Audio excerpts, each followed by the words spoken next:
The measure of a person is not what they own, but how they respond when confronted with another's suffering. Think about it. Wealth, titles, possessions. These things often impress the world, but they do not define the depth of a human being. A man may live in a palace, or he may walk the streets with nothing but the clothes on his back. Yet neither of these tells us who he truly is. The real test comes at unexpected moments when life places someone else's pain in front of us. At that moment, our reaction becomes the mirror of our character. When we see another person in need, cold, weak, or desperate, something stirs within us. We might feel a pull to look away, to protect ourselves, to excuse inaction with words like, "It is not my responsibility." Yet every time we choose indifference, we silently tell the world and ourselves what kind of person we are. On the other hand, when we step forward, when we extend a hand or share even a little of what we have, we show that humanity is alive within us. This act is not measured in the size of the gift, but in the willingness to give. It is easy to believe that greatness lies in building empires or gathering riches. But history does not only remember the conquerors, it remembers those who healed, those who lifted others when no one was watching.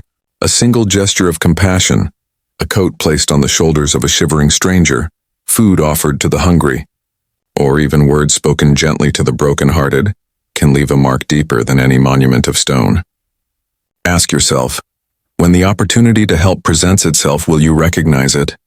Will you pause your own journey to notice the silent suffering of another? Life rarely announces these moments with a drumbeat. They come quietly, disguised as interruptions, as inconveniences, as small choices. Yet these small choices reveal more about us than any achievement ever could. A person's worth is not built on the foundation of what they own, for possessions fade, wealth changes hands, and titles are forgotten. But the memory of kindness lives on in the hearts of those who were touched by it. When you meet someone suffering with compassion, you not only change their path, you change your own. You are reminded that you are not separate from others, but part of a greater whole. And there is a strange paradox here. When we give away what we can, we often discover that we gain something greater in return. By responding with kindness, we strengthen our spirit. By stepping into another's pain, we build resilience in our own. By choosing empathy over indifference, we cultivate peace within ourselves. So measure yourself not by the numbers in your account or the weight of your possessions, but by the silent record of your choices when life asks you to act. For in those moments when no one may be watching but your own conscience, you reveal your true wealth, the wealth of heart, of character, of humanity. That is the treasure that endures. Fortune often hides its lessons in chance encounters. The stranger at the roadside may be the teacher of your soul. Life rarely teaches us in the ways we expect. We believe lessons will come from books, from leaders, from planned moments of reflection. Yet again and again, the most powerful truths slip into our path quietly, through meetings we never sought, through people we did not expect to cross. A chance encounter, often dismissed as random or meaningless, can carry the weight of a turning point. Consider the stranger you meet in passing, the weary traveler, the quiet old man, the desperate mother, the lost child. You may exchange only a few words or perhaps none at all, yet something about their presence touches you deeply, awakening thoughts you did not know were waiting within. Perhaps their struggle reflects your own, showing you where you still have strength to give.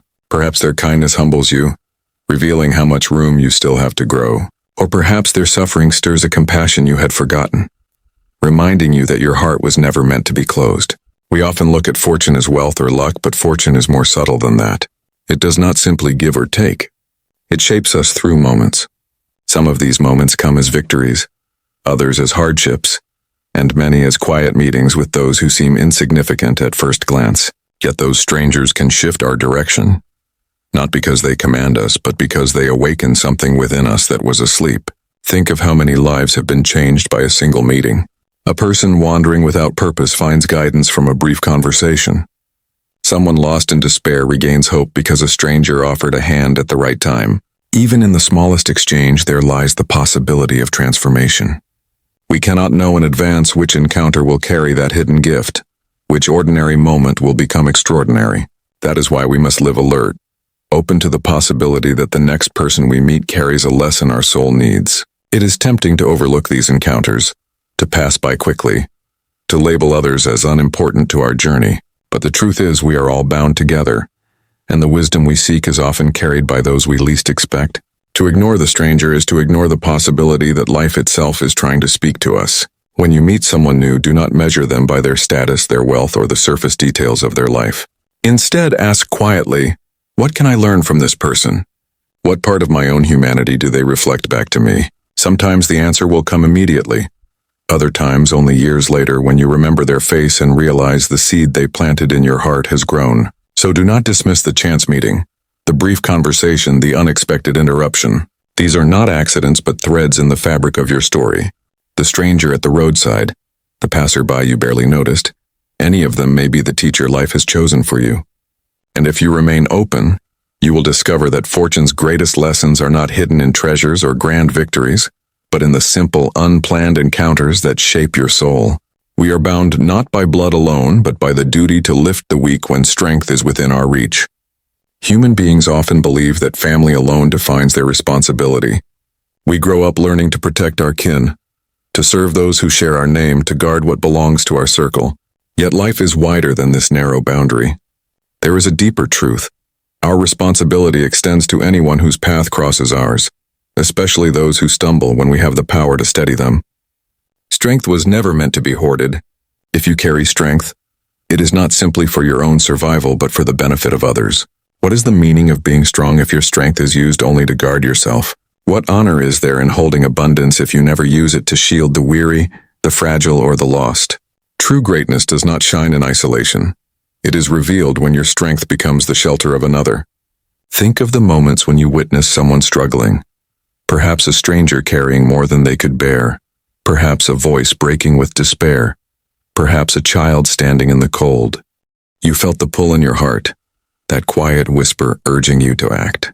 That whisper is not weakness. It is the reminder that your humanity binds you to theirs. To ignore it is to betray the very nature of being human. Blood ties are powerful, yes, but they are not the full measure of connection. If we restrict our duty only to those born into our family, we blind ourselves to the larger family we already belong to, the family of all who share this life with us. Every act of compassion stretches the boundary of what we call kin. When you feed the hungry, when you lift the fallen, when you comfort the grieving, you are acting not out of charity but out of duty. For the strong are always indebted to the weak. Their strength has meaning only when it lifts more than one soul. And consider this, the roles may change tomorrow. The one who lifts today may fall tomorrow. The one who is weak today may rise with new strength later. Life is not fixed. Fortune shifts, health fades, wealth is gained and lost, power rises and crumbles. To refuse to lift others is to forget that you too will one day depend on the hand of another. When we live with this awareness, every encounter becomes sacred. A stranger in need is no longer someone else's problem, but an opportunity to live out the truth of our shared bond. Every act of help, no matter how small, carries a ripple effect. You may not see where it travels, but you can be sure it does not end with the one you helped. It continues, shaping lives beyond your sight, proving that strength given away is never wasted. So remember this. You are bound not only to those who share your blood, but to anyone whose weakness meets your strength. Do not turn away from them, for in that moment life has entrusted you with a sacred task. You were given power, not for pride or self-preservation, but so that your strength may become a refuge. In lifting the weak, you fulfill not only their need, but also the true purpose of your own strength. One act of compassion can outweigh years of isolation, for in serving others we discover ourselves. A person may live many years behind walls of silence. They may walk among crowds yet feel unseen, unheard, untouched by the warmth of others. Isolation wears many masks. Sometimes it comes from pain, sometimes from pride, sometimes from wounds left by betrayal or loss. In such a state, life feels hollow, as if one drifts through days without meaning.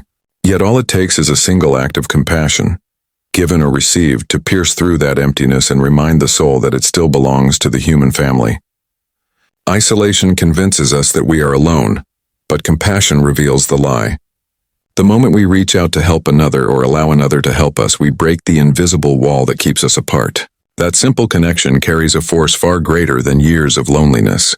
A hand extended, a word spoken in kindness, or even a silent gesture of care. All of these possess the power to dissolve the weight of isolation in an instant. It is not only the receiver who is transformed. The giver, too, discovers something profound. When you serve another, you confront a truth often hidden, that your existence is not complete until it touches the lives of others.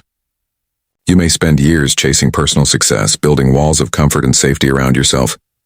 Yet none of it fills the deep hunger of the soul. That hunger is satisfied only when you step outside yourself and see your strength, your time, your love reflected in the healing of another. Consider the lonely heart that softens when it feeds the hungry. Consider the weary spirit that feels alive again when it offers shelter to the lost. Compassion is not a burden. It is a medicine. It heals the one who receives, but it also restores the one who gives. In lifting another, you feel the weight of your own loneliness lift as well. Years of isolation may whisper that you have nothing left to give, that the world no longer needs you. But this is the cruelest deception. As long as you breathe, you have something to offer. Even the smallest act, a smile, a listening ear, a gentle word may carry more power than you realize. The heart that feels forgotten may find hope again because of your kindness, and in that moment you too will rediscover the value of your life. Service is not about grand gestures. It is about presence. It is about seeing someone who thought they were invisible and reminding them they are not. It is about meeting another's pain without turning away, and in doing so, you awaken parts of yourself that isolation had kept silent. One act of compassion can weigh more heavily on the scales of meaning than years of solitude ever could. For in compassion we taste our true nature, not as isolated beings but as threads woven into one fabric. When you serve, you do not lose yourself. You uncover yourself. The part of you that longs for connection, for purpose, for belonging comes alive. So do not underestimate the power of even the smallest kindness. You may believe it is nothing compared to the vast emptiness of loneliness. But the truth is, compassion carries a weight loneliness cannot endure. One act can break through years of silence. One act can bring light into the darkest corner. And in that light you may finally see yourself clearly. Not as alone, but as part of something greater, discovered through service, revealed through love. In the end, every word returns to one truth. The value of our lives is not measured by what we keep, but by what we give. Strength finds its meaning when it lifts another. Fortune reveals its lessons through strangers. Compassion dissolves even the heaviest walls of isolation. And our true wealth is written not in possessions but in the quiet record of kindness. Life will continue to place these moments before you. Small, often disguised, yet carrying the power to shape both your heart and the world around you. Do not turn away from them. Step forward, respond with courage, and let your actions reflect the humanity that binds us all. Thank you for walking with me through these reflections. May you carry them into your own journey, and may they guide you when the unexpected moment of compassion arrives. I wish you strength, clarity, and peace as you move forward. Good luck, and thank you for giving your time and attention. You are deeply appreciated.